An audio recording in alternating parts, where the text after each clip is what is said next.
All right, lots going on here today. I'm just looking at the... nobody even says it correctly. The Dow Jones Industrial Average, which is not very industrial and stuff anymore.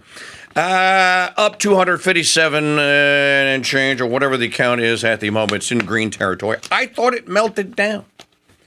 I thought a nuclear bomb took it out yesterday. A nuclear bomb called Trump took it out yesterday. In any event, we'll keep an eye on that. There's a White House briefing that is being teed up any moment now, and we'll catch up with that after this. Let us go to the Dude Maker hotline here and say hello to old friend and someone that we have known and have been covering since he got into Congress in 2012.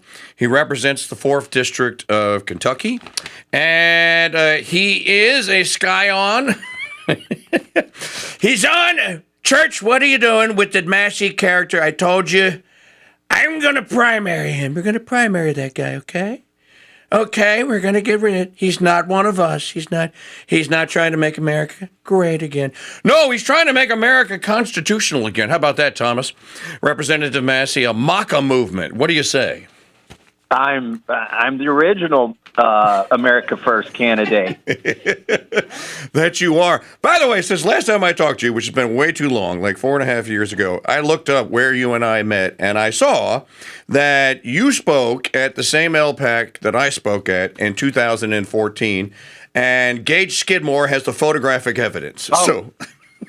Wow. Yeah, he was a kid back then. Was he? I'd love to run into Gage again. He took a lot of pictures of Ron Paul and Rand Paul and me.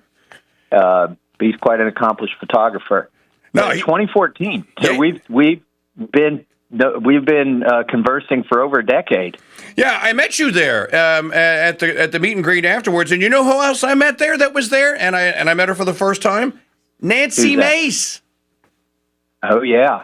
Oh, you want to know a little secret? Please. Well, she challenged Lindsey Graham in 2014. That's right. And she actually came in third. I hope she's forgotten this because I backed the other guy that challenged Lindsey Graham, Lee Bright, who was the state senator in South Carolina in 2014. I remember Lee Bright, running in that Ron Paul circle in 2008 and 2012. You meet all these guys, right? Mm-hmm. And yep. I know that, like you said, you were the original Make America Constitutional Again candidate. I won't bore the audience with any more of the small talk between Representative Thomas Massie and I, but I would, because you're not on my speed dial and I'm not on yours, but maybe we can do something about that. Please accept my wife and I and our audience's condolences on the loss of your beloved wife. Thank you. I can't imagine what that was like, and it happened so suddenly. And you bounced back, and here you are today. So we just wanted to make sure that you know that that we had been thinking and praying about you guys and for you.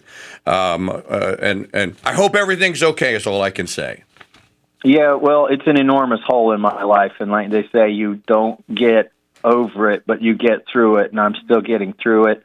I have 4 wonderful children, a grandchild, and 2 grandchildren on the way this year, so our family's getting through it. And something else that most people don't know, your wife was also your partner in crime before you got into politics. You guys were MIT geniuses and inventors. Yeah. We went to each other's houses and helped each other with our science projects in high school. That was our cover story. She was working on an yttrium barium cupric oxide superconductor, and I was building robots. And anyways, that's how we fell in love. But we were together 35 years. So it's, anybody that's listening to this who's been through it, they just know that you can't get over it. And Thomas, we're going to talk about the P.R.I.M.E Act here because you were, I believe, an original sponsor of it, the Processing, Revival, and Interstate Meat Exemption Act, or P.R.I.M.E Act. Can you give us an update of where it is?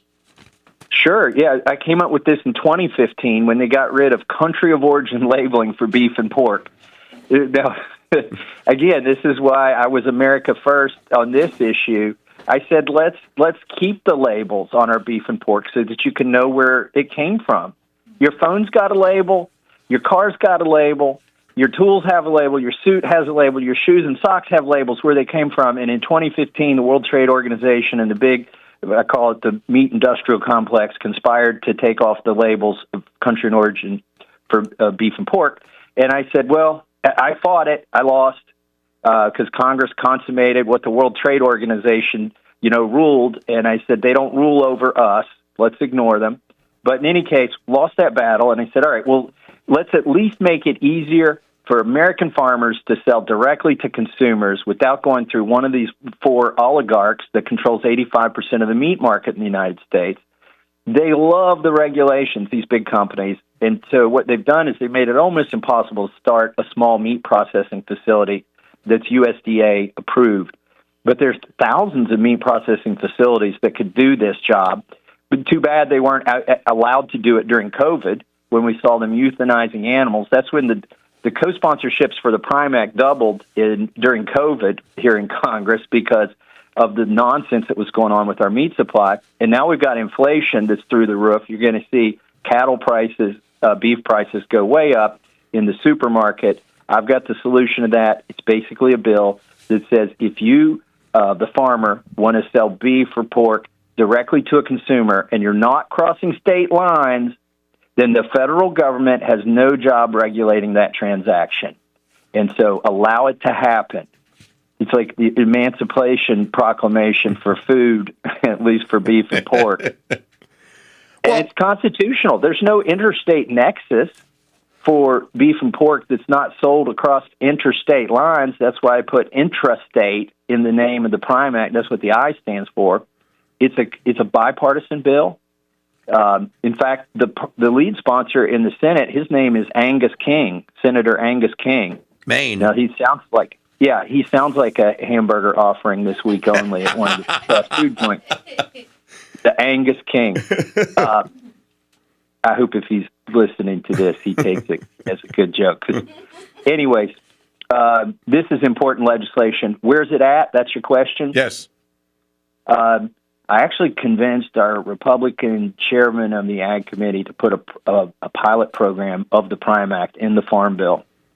And the Farm Bill did not pass last year. They didn't even bring it to the floor because we had switched horses midstream. We went from McCarthy to Johnson, and Johnson didn't bring up the Farm Bill. But maybe it will come up this year. And if it does, that language, the pilot program of the P.R.I.M.E Act, which would allow 10 processors in each of the 50 states, so 500 new processors that could operate under a different paradigm where they've agreed to just sell it intrastate, not interstate, and so they get out from under the thumb of the USDA, who's honestly not making food safer. You still see all these meat recalls, and the meat recalls are from the big producers, not the little guys. Right. Well, I talked to a friend of yours. I talked to Joel Salatin. I had him on the show back in November. Love that man. Love that man. I thought he was going to be on some USDA committee, and he told me, he goes, Mike, I've been sworn to secrecy. I can't tell you. But, yeah, some people are saying or talking Thomas Massie for USDA secretary. And, of course, that didn't happen. You can tell us why if you want or not. But Joel and I go way back. Like, I've known Joel since, 2016. And this is pretty much, he has a following that just continues to grow. And it's growing because Americans are becoming familiar with industrialized food supply and that it's terrible for you. It's not good for you. Your state of Kentucky just passed a great law where if you want to grow chickens in your backyard, they can't stop you, right? So, and I think to combine that with Salatin, and now you have Robert F. Kennedy Jr., and I've been reading RFK Jr. since he started that website 15 years ago. I know he's interviewed the right people about your P.R.I.M.E Act and about American beef and about grass-fed beef over the industrialized version. So I can't help but think that you've got a friend at the Ag Department now, or at HHS, right? Oh, at HHS for sure. Bobby Kennedy, I actually connected him with Joel Salatin a few weeks ago over this bird flu thing. Bobby Kennedy wanted my take on it, and I said, well, there's somebody who's even more knowledgeable than me about it. But just to let you know what that's about, because he's made public statements to this effect since then. When there have been 57 million hens butchered or slaughtered because of the bird flu in the United States. That's why your eggs are so high. Right. The government has killed like 156 million birds. Do you know how many of them didn't have the bird flu? 155 million didn't have the flu. What they do, right? So what they do is they go in, and if there's a chicken house that has 10,000 birds and they find it in one of the birds, they kill them all. And Joel's point, which Bobby Kennedy has picked up on, I think he already was predisposed to this idea even before he talked to Joel, is that don't kill the survivors. Like, even if you let it run through a chicken house that has 10,000 birds, there's always some survivors. Right. Keep them, use their genetics in the breeding program, because the virus is going to evolve, may have started in a lab, but regardless, it evolves, it's life.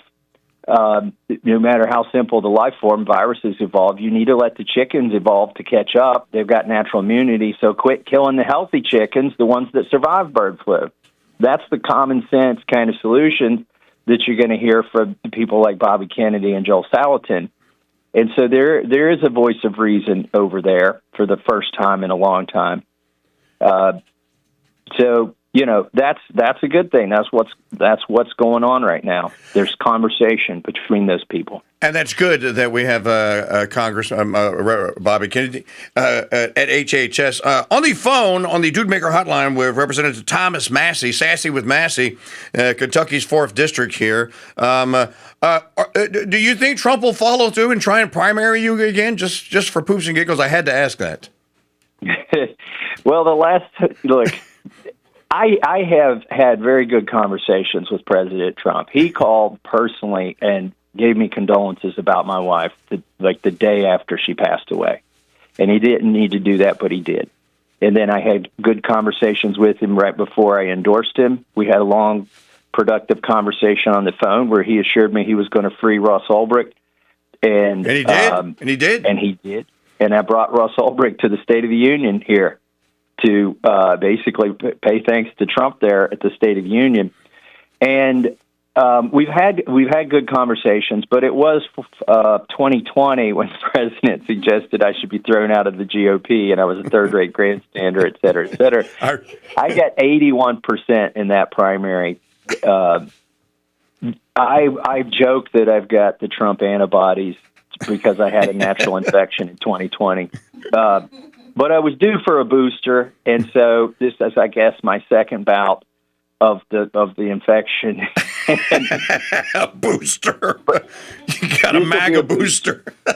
Yeah, I got my MAGA booster shot. Now I have the Trump antibodies again, or it'll kill me. I don't know which it is, but I suspect I'll be okay. You can always find somebody to run, and this is a free country. I love the fact that we have elections in the House every 2 years. Yep. And so I welcome a primary challenge. But, when the president came out and said that I should be primaried and he was asking for people, he started recruiting my opponent, I think that wasn't aimed at me personally. He knows I'm not going to change my vote based on a threat because when we talk, he calls me a tough cookie. Okay.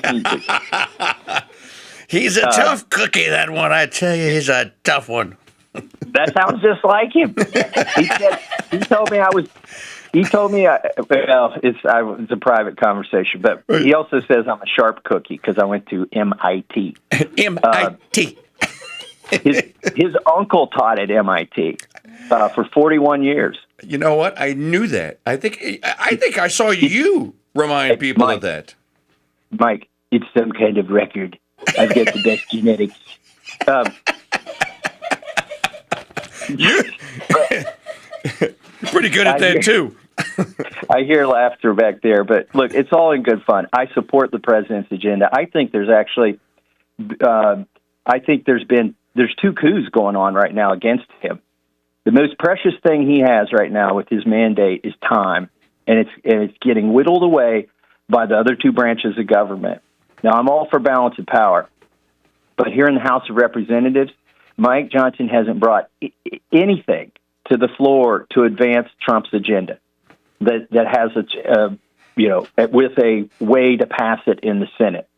The spending bill was our biggest opportunity. Instead, they did a continuing resolution. That's a cut, copy, paste of Biden's agenda in the last year, but it's stamping Biden's agenda on the first year of Trump's presidency using a continuing resolution, which is a cut, copy, paste.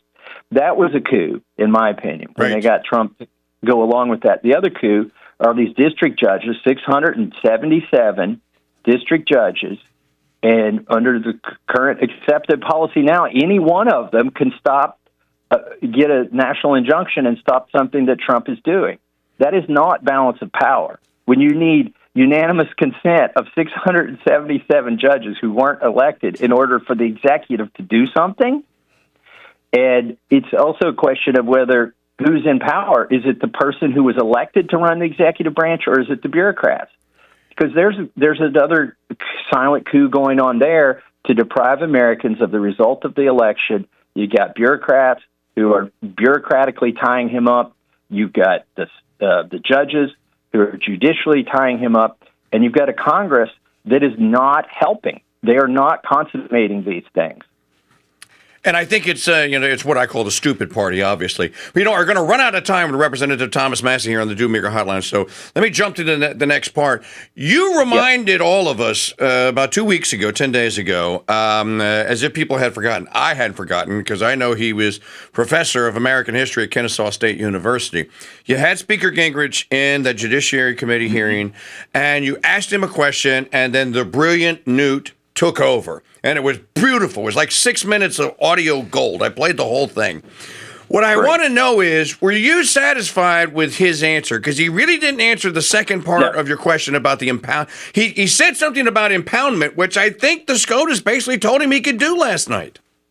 He sidestepped my actual question. He gave a great answer. It just wasn't the answer to my question. That's right. Necessarily. The question I had is, doesn't Congress hold the ultimate trump card here in this fight between the judicial branch and the executive branch? And we haven't even played this card yet, and that card is the power of the purse. We are not using the power of the purse. The judges, what they're doing, they can't spend money. And in fact, the executive branch can't spend money. There is a question as to whether can they refuse to spend money. Well, of course, if it's unconstitutional, they're obligated not to spend the money. Right. But they can't make money appear out of nowhere, and that's what Congress can do. And that's what we should, make money appear out of nowhere. No, Congress, we're good at that too. You're really good at it. Yeah, I kind of Freudian slipped into that, but. We have the power of the purse. That's the ultimate trump card. And I asked Newt, don't you think we should be using that to basically shut down these district judges that are getting these nationwide injunctions? And he made a nod answer to it, but he pivoted to something else that was important to say, but didn't answer my question because Newt had been a cheerleader a few weeks before for the continuing resolution. And, and so that's why I kind of put him on the spot, and that's why he sidestepped the question. He knows the answer is yes, we should be doing something with the power of the purse here. I keep calling it, in your first question or your first point, we should have the Judiciary Act of 2025. Enough of this. Article 3 is subservient to Article 1, Section 8. Congress can convene tribunals inferior to the Supreme Court. End of story, full stop. You don't want that court to exist? End it. And you know what? When he was Speaker, he threatened the Ninth Circuit Court of Appeals. He said, you get this next ruling wrong, I will end you. And you know what? They didn't get it wrong. All right. 2 minutes left with Representative Massie here. Okay, rapid fire round. Doge, good or bad? I love Doge. I need to see the balance sheet. Have the cuts really happened? Is the money going back to Treasury? And also, they've got billion-dollar solutions, but we've got trillion-dollar problems. You were a Tesla owner way back in the day, and I know this because I seen your Hick Hayseed video where you proudly show off your Tesla. You were an early adopter of solar and all that. The policy of the United States was to subsidize this.